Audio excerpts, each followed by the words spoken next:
Bapak, Ibu, dan Saudara yang terkasih dalam Tuhan Yesus Kristus, Shalom.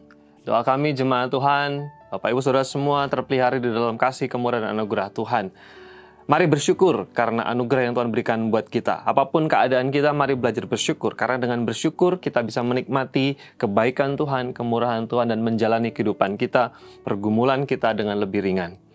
Kembali sebelum kita beraktivitas, kita merenungkan firman Tuhan. Dan izinkan saya untuk membacakan satu bagian firman Tuhan dari Kisah Para Rasul pasal yang kelima ayat 41. Yang berkata demikian. Rasul-rasul itu meninggalkan sidang mahkamah agama dengan gembira karena mereka telah dianggap layak menderita penghinaan oleh karena nama Yesus. Ayat ini merupakan lanjutan dari apa yang sudah kita baca beberapa hari yang lalu. Pada waktu itu para rasul karena kesaksiannya, karena pengajaran di dalam nama Yesus, karena iman, karena kepercayaannya harus mengalami penderitaan. Kita kemarin membaca bahwa mereka harus disesah, diinterogasi, mereka harus dipukuli. Sekali lagi dalam kebiasaan bangsa Yahudi, mereka minimal akan punya 40 kurang 1 atau 39 bekas luka di punggung mereka. Tentu merasa perih, sakit, pedih, ngilu, dan lain sebagainya.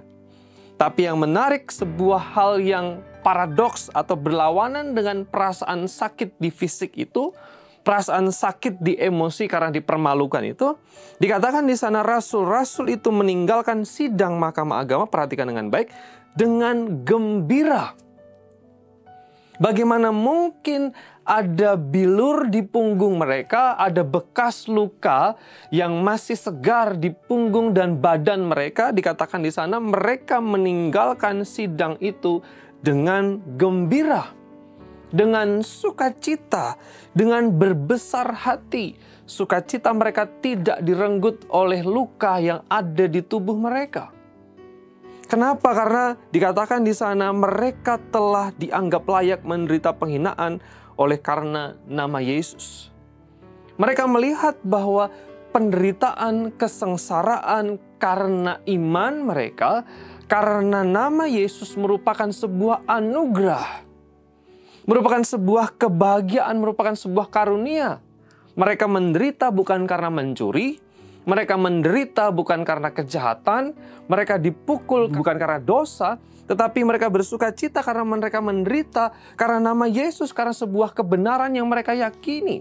Orang percaya, orang Kristen bisa melihat penderitaan karena iman itu sebagai sebuah anugerah dan sukacita.